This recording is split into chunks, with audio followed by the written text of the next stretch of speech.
From the people who help you know your competition, IntelliCheck presents the Multi-Point Inspection Podcast.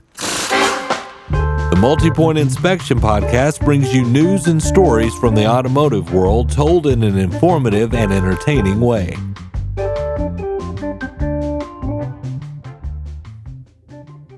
When Tom Fennen, Kyle Newsom, and Vic Keller launched Visperio in December of last year, they did so realizing that the typical training approach wasn't focused on empowering and leading people to long-term success. So they created a new method that sought out to avoid disrupting the service drive and provide practical and tactical daily solutions that were tailor-made to the individual's skill set and learning style.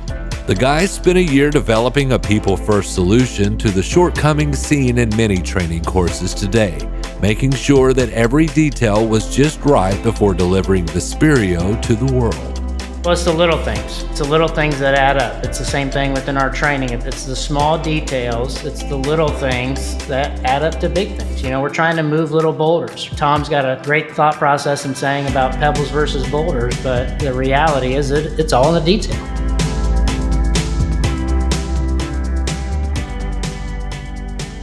Meet Visperio. My name's Tom Fennen. I'm one of the co-founders of Visperio. I've been in the retail car business since 1992. Spent the majority of my career at the Van Tile, which then became Berkshire Hathaway Automotive, where I was fixed operation director at the store level for approximately 8.5, 9 years, and then spent about 10 years on the platform level overseeing 23 stores in various states across the country. Really have a passion for development of people, and that's really where Kyle and I kind of came together in the company we have now, Visperio. All right, so my name is Kyle Newsom. I'm one of the co-founders of Visperio. So we are a professional training and development company in the automotive space. So my background is one of both retail automotive and then aftermarket, and then just overall grew up in a family full of entrepreneurs that owned multiple different businesses, from a trash company to, body shops to locksmith to glass. So I was blessed to have the opportunity to see a lot of different avenues that really honed in on, really it's all about that customer service and customer care, and then taking care and empowering your individual people that are dealing with those customers. And so I spent around 2 decades in the automotive space, both on aftermarket, and then eventually one day I got a random phone call from this good-looking guy named Tom Fennen, and we met in this Starbucks. And all of a sudden, next thing I knew, I was working for the Van Tile Group. That was great. Grew tremendously under, the guidance and leadership of primarily Tom and a couple other great mentors that I had along the way. And eventually got acquired by Berkshire Hathaway Automotive, got to go through that transition, grow through the store.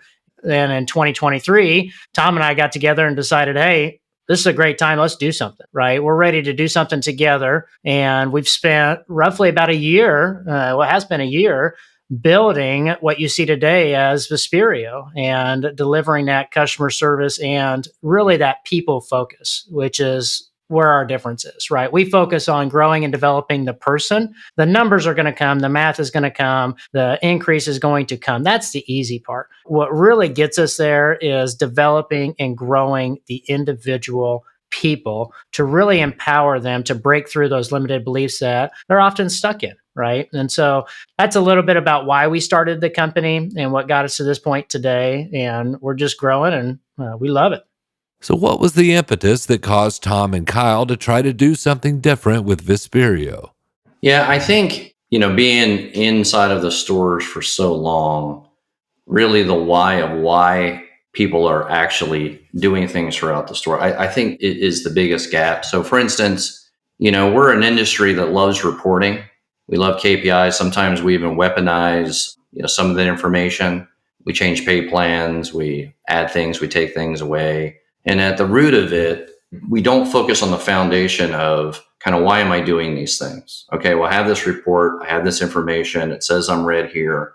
I don't need 10 other reports to tell me, some other information. What is the action that I need to take? And more importantly, why am I taking that action? So, really the need of foundation over function The function's fine. We're not, creating the wheel per se of something brand new of, hey, here's the brand new process. But what's really different is understanding why they're doing it. We're really filling, I think, a big need of the person, right? Creating that foundation, make sure that, self-awareness. That's probably where we start, especially in our leadership training is, the hardest person to change in the dealership is yourself. And until there is a self-awareness of, hey, what are my strengths? What are my weaknesses? And how do I improve what I'm doing? And most importantly, improve my employees. It's real difficult to make sustainable improvements.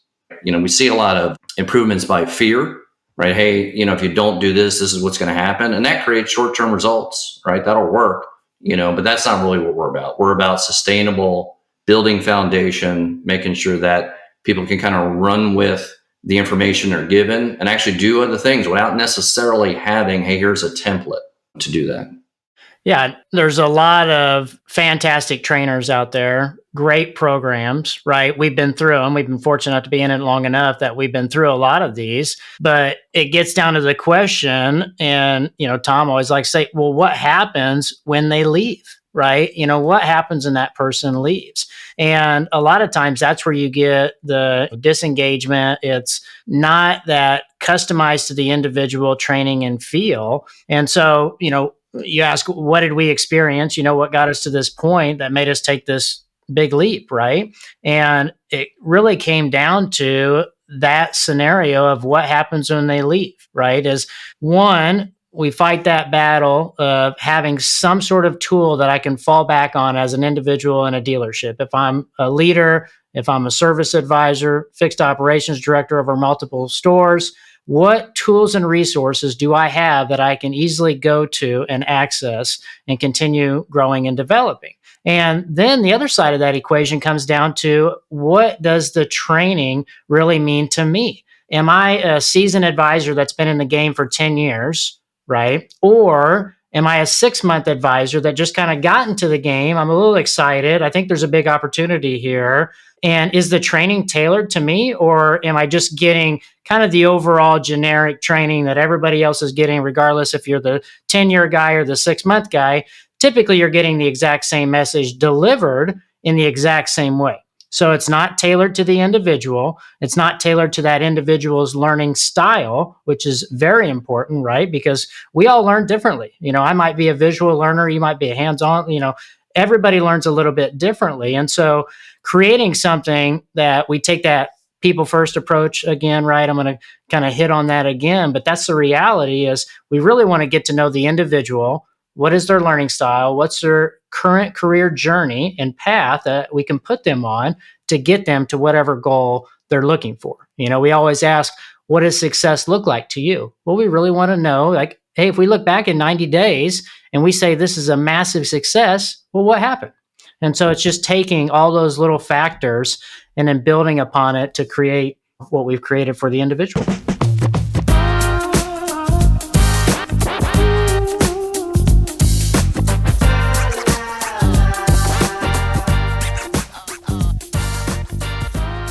Tom says the focus of putting people first with Visperio came from years of experience with mentors, as well as making some mistakes along the way. Well, coming from long-standing Van Tile organization, our mantra was always people, people, people. And I had the privilege to, while I was with Van Tile and in a platform position, that we created a professional development company inside of the retail car business organization. And we all learn from experience of our mentors. And the biggest way I've learned was all the mistakes I've made on how my reactions to things were maybe not out of logic or out of, really understanding what the outcome was going to be. It was out of emotion. I think, especially in this business, whether it's a customer or an employee, once you've lost the trust of somebody, trying to then go back and rebuild that trust is months worth of work. So I think for me, it was, starting out as a first-time manager, before 2004, and making a ton of mistakes, but then having somebody that was in the business a mentor say, hey, look, this is the way we really need to look at this, kind of focusing on that improvement.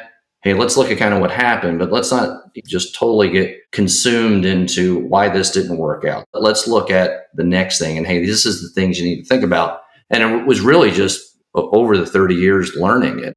There are people that just intuitively, you understand that. But I think in retail, there's so many things kind of going at the same time. Sometimes it just takes somebody showing you how to actually focus on that area. So what's in the name? The reality, when we were developing the name, we really have to thank, our wives. Amber is my wife, and then Catherine's Tom's wife, because that name wouldn't exist without them for sure. But, I think we've got a few notebooks around here with a bunch of Latin words in them that we were trying to put together. But Visperio is 2 Latin words. And the first word is vis, which means the power to. And then comperio means to learn and discover. So Visperio, put them together, Visperio, the power to learn and discover, because that's really what we were all about. So we wanted a name that really embodied what we felt as a company. What were we really delivering to our customers? And it actually had meaning behind it, right? So Visperio, the power to learn and discover, because that's what we're doing.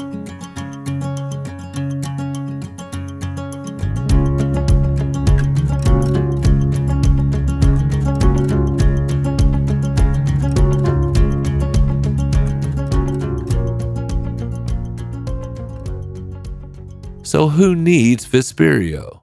Hey, we would say everybody, right? And I think there's, there is a reality there. The retail car business has always been a challenging, complicated landscape to navigate for a long period of time. And if you are not in the right place, the right frame of mind, even mentally and physically in this business, it'll take a dramatic toll on you, inside and outside of the retail business. So as we're heading outside of the COVID haze, as I think everyone is kind of coloring it and getting into back to the car business, the last however many years you want to stumble on, really has been an artificial environment to create a lot of profitability, a lot of success. And then, what's happening now specifically is because things were still difficult, but the profitability, and if you had everything going in a certain direction, hey, if you had a car, you were going to sell it, right? On the variable experience. So, but what's happening now, right, with all those cars that didn't get sold, really there's a big complexity happening on the fixed side.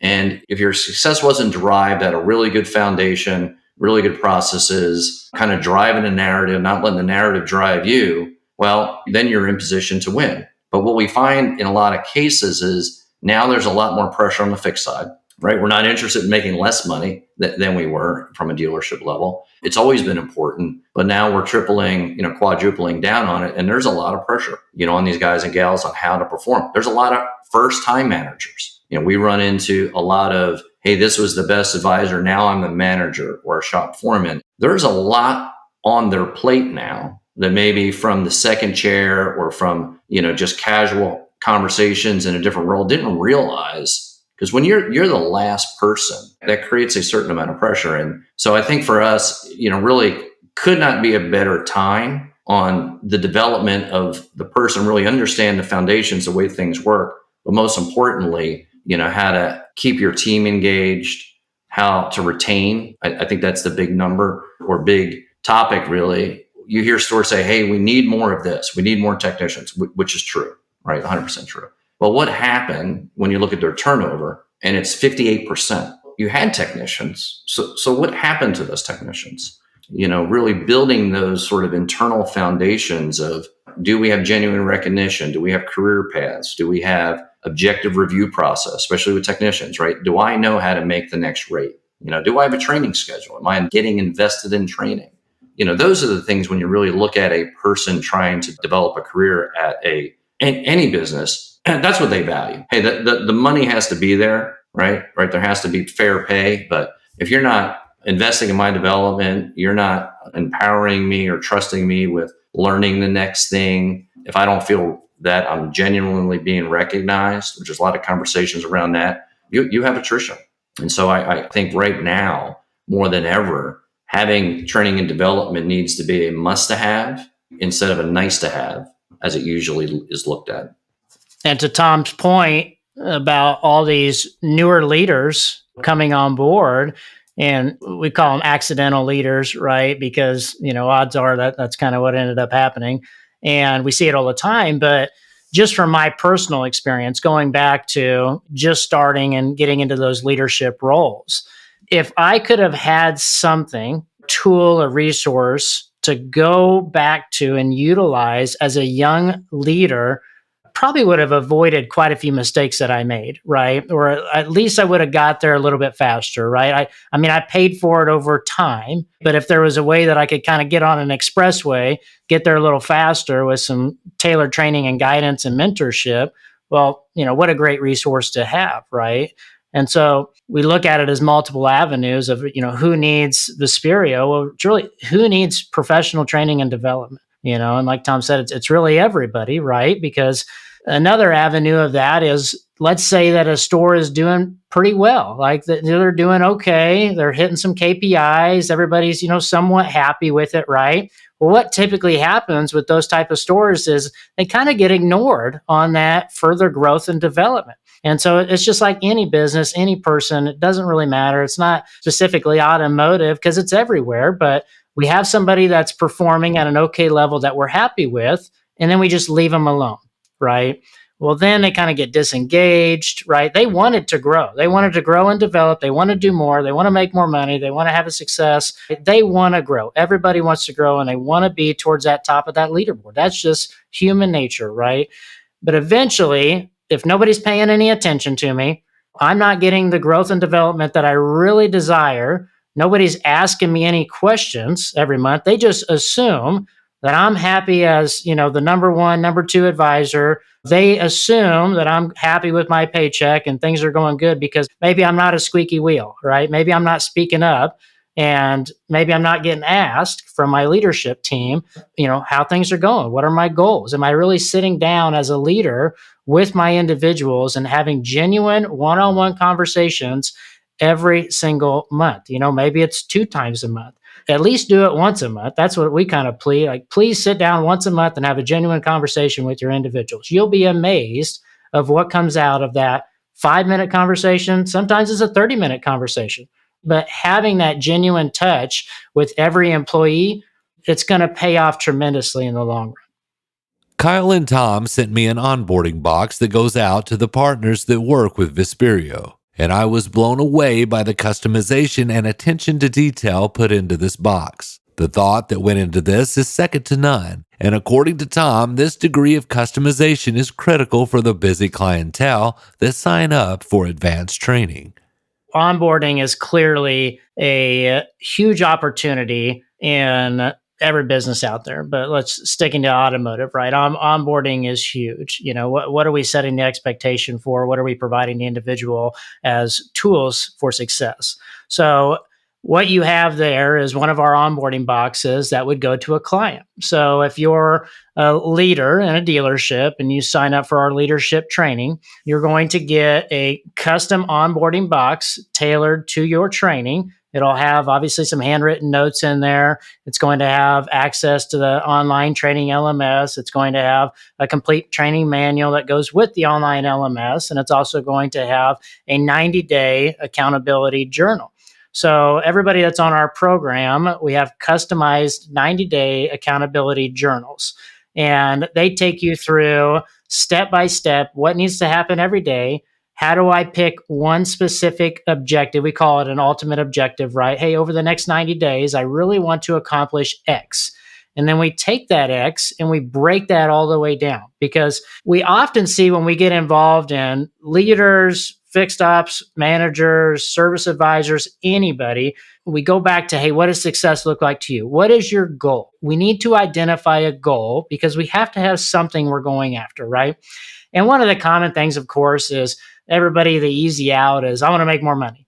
Well, okay, fantastic. That's kind of the overarching thought is, I want to make more money.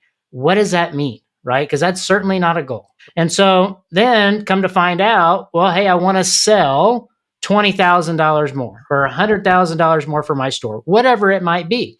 Well, then we take that, let's say it's $100,000 for my department in sales, and then we break that all the way down to what does it truly mean as far as a daily actionable item. Our big thing is providing practical and actionable items. So what do I need to do every single day? And then I'm going to pick one thing, and I'm just going to go for that one thing this week. This week, I'm going to do X, and it all ties back to my ultimate objective. So we pick a daily goal, we have a weekly goal as well, and then that ties back to our ultimate goal, which is in our 90 days. And so I think that's where a lot of it gets missed, right? A lot of times we make a goal and we forget the actionable item. Hey, what do I really need to do? And I get it, right? From being in the store for so long, there's a lot of things going on. We ask our managers to do a lot. And same with our advisors and everybody else. It's sometimes a little hectic environment. And so it's hard to take that pause and really dive down into what does it really mean? What's one action I can do today? Because often we just need that one step. We love talking about changing the world, but rarely do we talk about changing ourselves, right? And so how do we focus on ourselves? What's the one thing we can do? Because at the end of the day, you control it. Focus on what you control. And you'll find out a lot of things you do control.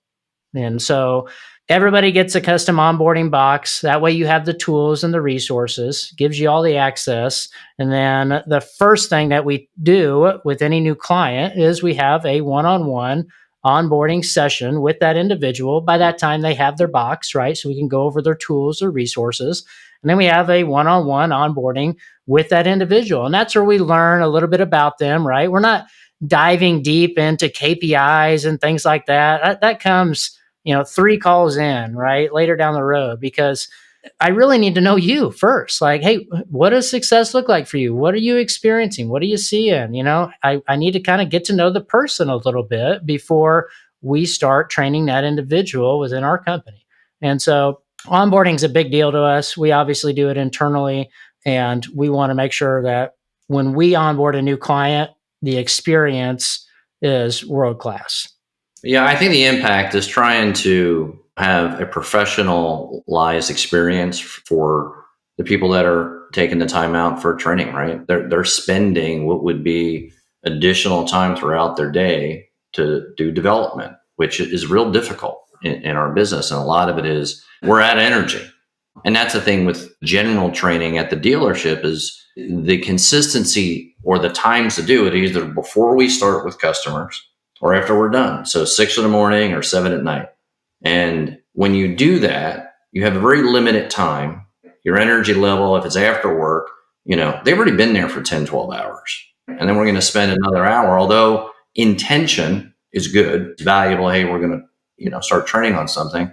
And then you have to not customize the training because you've got your 4 or 5, 6 advisors there, let's say, for training. Wait, you have to go over one thing, right? Whatever it is, and then start to get feedback. And then you start, I think, get fragmented on, really what was the goal here? And then there really isn't a follow-up, right? They're not really leading with things, or there isn't a professionalized sort of method for them to keep track. So, I think with the box, it just, we want to set the standard, because the adage is, right, if we're trying to show, hey, this is the amount of detail that we want to professional to you as our customer, then you would translate that in professional with, first of all, your associates, with each other, because we're a firm believer, and there's a lot of good success stories thinking about taking care of the employees, right? Getting the employees excited to be there, right? And getting them built and developed will cause the customers to be excited and want to be there, right? Sometimes I think we think the other direction a lot, but if you really focus on that, and it starts with professionalized experience with the box. We'll find out what happens after a dealership makes that first call to Visperio, the difference between being kind and being nice, and how Visperio would integrate with other services such as IntelliCheck, after a word from our sponsor. Perception is not always reality. And, there's this perception that the dealerships are more expensive for everything. And IntelliCheck kind of confirms that that's not the case. IntelliCheck helps dealerships become aware of where their prices stand in regard to their competitors. And IntelliCheck does a good job of giving us that pricing data to confirm that we're in the market. And this allows dealerships to make their customers aware of their competitive pricing. I placed 2 placards in the business center so they could see that while they're over there working on computers. I also placed it in our coffee area. We have a glass wall there, so when they walk in, as they're putting their creamer and sugar in their coffee, they're going to look up and see the pricing for our pricing as well as our competitors. Introducing IntelliShare. IntelliShare contains all of IntelliCheck's promotional tools that you can use to promote your favorable prices, including Intella Ads, the printable flyers that you can show off in easel displays, Intella Media for your digital media boards, and Intella Widgets, so you can show off price comparisons on your website and even let your customers schedule from the widget. Just having access to that data that they're able to provide gives us a good plan of how we're going to proceed. Call 877-827-7273 or go to IntelliCheck.com to find out more about how the IntelliShare series can help you grow your business.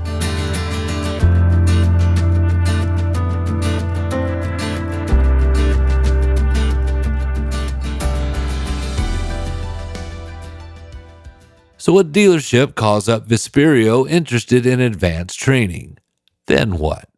Well, the first thing we do a group onboarding call. We get all the subject matter experts, a leadership team, and kind of ask them what success looks like for them and discover where we can help them.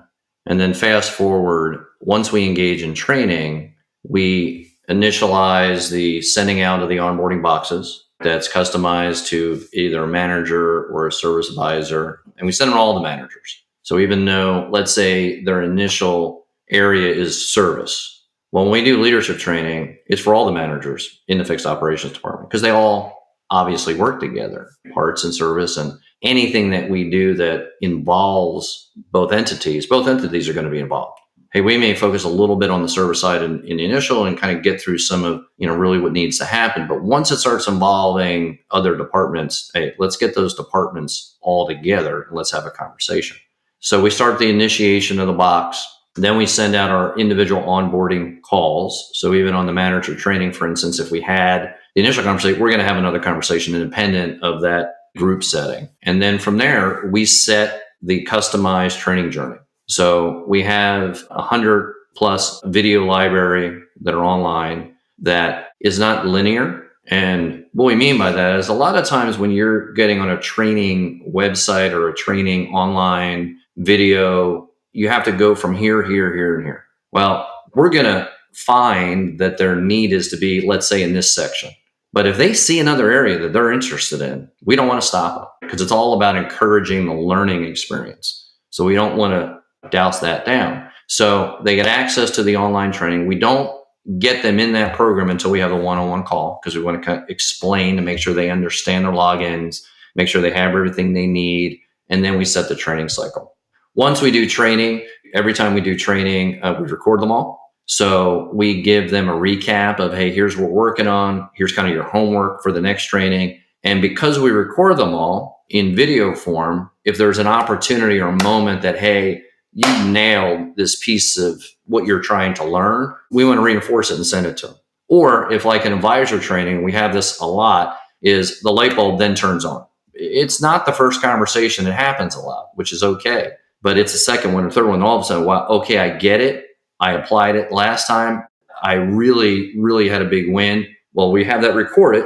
We want the leadership to see that. But most importantly, if there was role playing, they kind of see how they can influence and continue the training when they see their associates actually doing it live. So, from there, we'll have a recap. So like once a month, if we're doing advisor training, we'll get the manager together and talk about, hey, make sure everyone's on the same page. Are you hearing anything? What's good, what's bad, what's indifferent? So we can pivot because it's about success. It's not about being right. So we want to really make sure that we are bringing the most value possible to that team. Yeah. So, I mean, that's in a nutshell. Yeah, I think it's just providing them with those tools and resources that are tailored to that individual.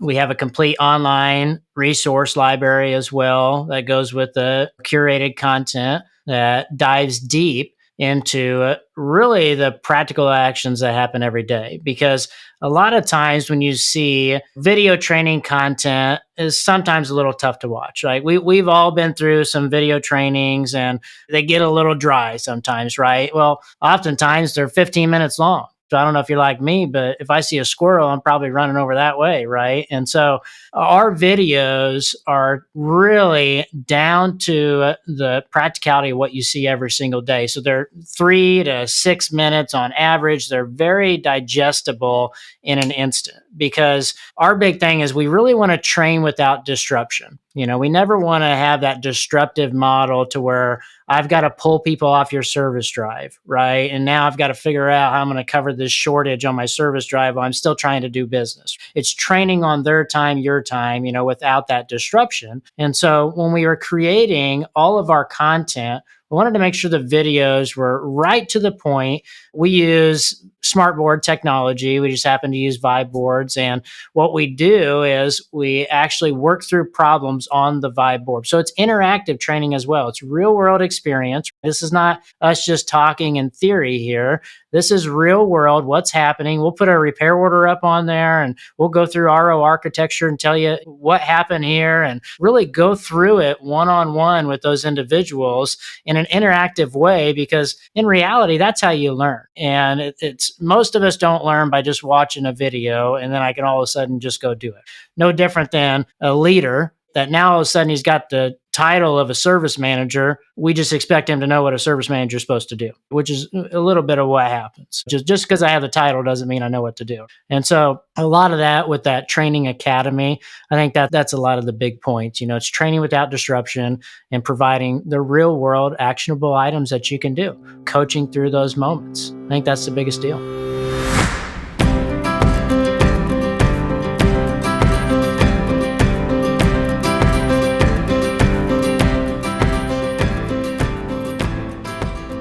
Visperio's slogan is Embrace Kindness, Ignite Greatness, which is a mantra that exemplifies kind leadership.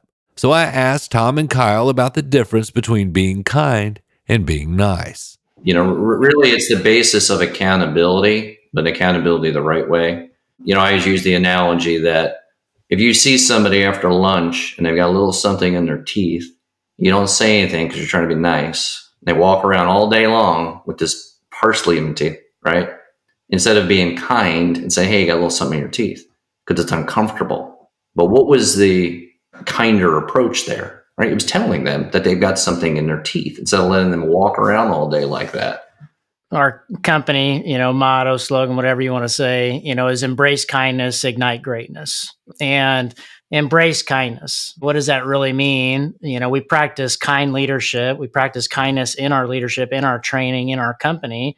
And I think one way to look at it is, hey, what's not kind? What does not kindness look like? Well, it looks like somebody, a leader, let's say, for example, that doesn't necessarily want to hold that person accountable, doesn't necessarily want to have those tough conversations because they're truly trying to be nice. Hey, let's say we have a service advisor that's just not performing and just not getting to that point that we really wanted them to get to. They're trying really hard, right? We're just let's give them another month, right? Or, we love putting things off. It's one of these industries where we love to say, we're going to wait one more month and, they're really trying. Well, did we give them clear direction? Did we have the one-on-one genuine conversation with that employee? Did we let them know what the expectation was? Were we truly kind to that individual? And we gave them all the tools they needed, all the resources. We set the expectation and we held them accountable and we guide them every single day on what needs to happen that day. Or did we just kind of feed them some candy and sweets and pat them on the back and tell them they're doing a good job? Well, that might feel good for a second, but eventually it's all going to come crumbling down. So we really want to think about that kindness approach when it comes to leadership, right? And just being kind in general. It's a lot harder, to go the other way, right? And sometimes we go too far the other way and we start using it, like Tom said, we weaponize a lot of things with KPIs and the reporting. And we've talked a little bit about, we can get a report for anything in these dang dealerships, right? And then we turn it into a weapon and we smack somebody over the head with it. And that wasn't a great kind of approach, right? That was kind of a bully approach, to that scenario, because you didn't give me the practical and actionable things that I need to do to impact that, right? I really want to be the guide that gets you there. And I want everybody to focus on that when they're talking about kind leadership. Really, you're a guide. Part of that too is we give them strategies and solutions to be consistent in that process, right? It's not about, wouldn't it be nice to operate this way? We know that, we have to change, behavior a little bit. And we also got to define standards. I think that's the biggest thing. What is the standard? What are the expectations? And then hold everybody to a high standard. There's a lot of great examples, outside the retail car business. But, one of the things is, well, hey, if the standard is to make sure that the top priorities of the day are getting handled, right? And I'm going to hold people accountable to that. What is the process to do that? So one of the things, and this is not, again, earth-shattering new process, but a lot of stores want to do what they call a huddle or a huddle board. I'm sure you've seen this throughout, stores that you've been involved in. But the trick is, do they actually have the topics kind of lined out right ahead of time and create that consistency? Because again, I'll use the time period. Hey, meetings. When do we have meetings with our advisors? Again, it's at 7:00 at night or 6 a.m. Well, in order to create some accountability, which a lot of those meetings are for, hey, what if you actually had a 15-minute meeting every day? Possibly in the middle of the afternoon, where things always have a little bit of a lull between 2 and 3 on the advisor side. And maybe have a 15-minute meeting in the morning with the technicians before things get started. But you actually have a framework, and that's what we do with our board, is we have the core areas that you want to make sure that you're touching in that 15 minutes, right? Hey, what's kind of going on with production? What are the priorities? What are the commitments, right? Hey, here are our 10 priorities for the day. What's our commitment and what we're going to commit to get done? Have a customer spotlight, employee spotlight, all the things that you would want to make sure that you communicate on a daily basis. And what's powerful about that is that if you do that consistently, then it becomes a habit. You kind of set the standard, right? This is what we do. And then you're holding people accountable. And the need for all those after hours meetings start to diminish. Doesn't mean you're going to do away with them, right? There's bigger things that happen. But if you really think about all the things you can accomplish, if you did it every day, we don't need to have people here at 7:00 at night to go over something simple like, hey, the cars need to get parked over here because of this particular situation.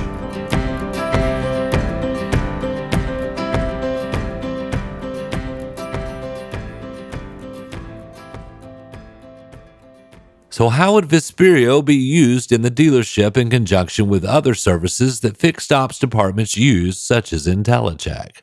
I think the core foundation, like for instance, so if you're engaging with any vendor, we'll say IntelliCheck, and you've got a great amount of information about your pricing.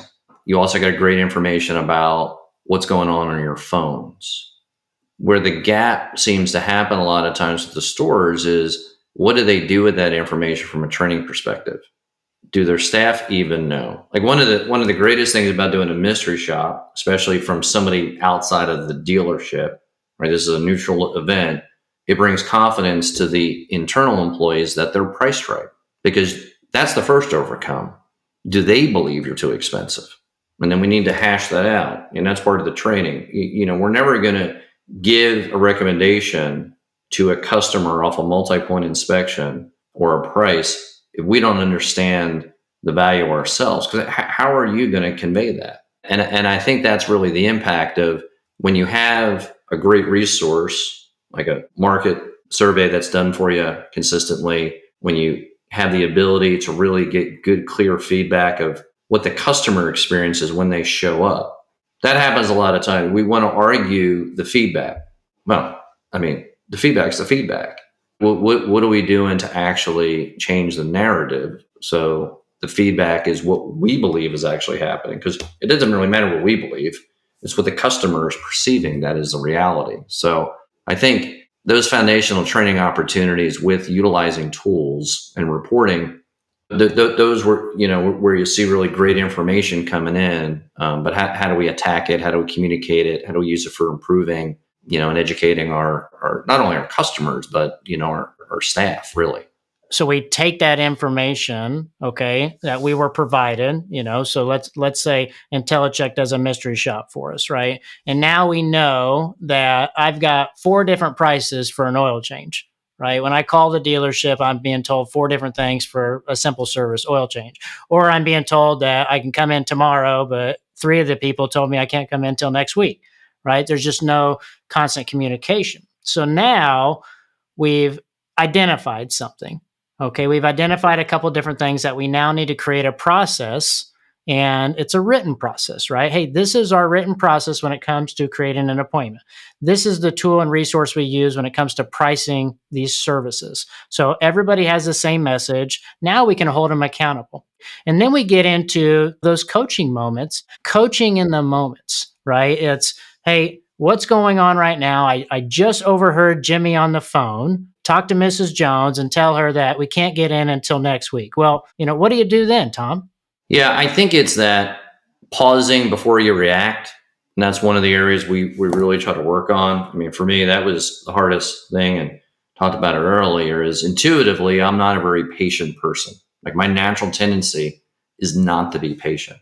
But over the long period of time, I've learned that if I just pause for a second before I give an answer or react to the situation, the outcomes are much more positive. So, for instance, when you see them having the pricing, well, first you got to understand, did I communicate it as a leader? We'll have trainings where the leadership say, hey, well, I've told this individual, I've trained them. We just had one today, really, that this area, that they know how to do this. Well, when you ask the individual, they don't know how to do it. Well, don't make the individual feel bad, right? That's our fault. So let's go back. Let's bring them in. If you told them all and they were all in a group, and that's the whole learning piece of it as well. Well, maybe one of them picked up what you were talking about, but just, individually ask them after you've done a training. So in that particular case, that, hey, here's your resource on your pricing. This is how we answer the phone. And then have them tell you, how do you do this? And if they don't know, hey, great opportunity to train in that moment without a person feeling bad. You're developing, right? You're setting a standard of this is what the expectation is, but we're being kind because we're educating it, instead of just either getting aggressive, which can happen because you're frustrated that I've told you 10 times this situation, or you ignore it. And then that person gets let go a month, and then they're confused why I'm actually being pulled in the office on a Friday at 4:00 and asked not to come back.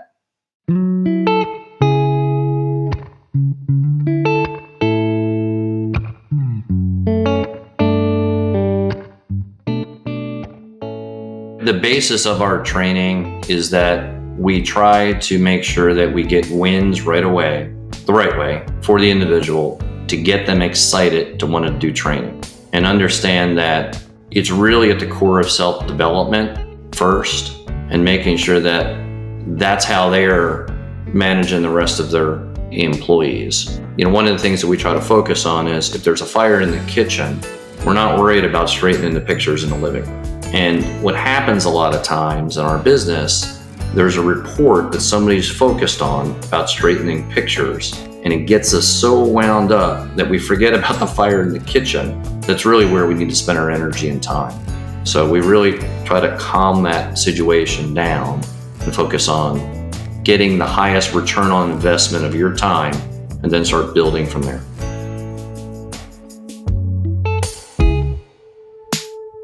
I'd like to thank Tom Fennen and Kyle Newsom for introducing us to Visperio. You can find the Multi-Point Inspection Podcast on Apple Podcasts, Amazon, Spotify, or wherever you listen to podcasts. And be sure to subscribe and give us a 5-star rating. It helps with the algorithm thingy. Executive producers for the Multi-Point Inspection Podcast are Melissa Marlett and Joe Gibson. It is written, produced, and narrated by me, Brandon Barnett.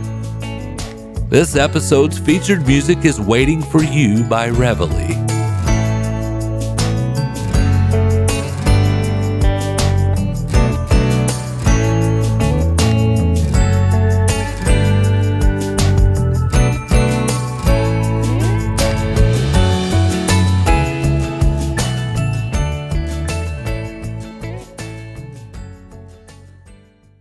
IntelliCheck. Know your competition.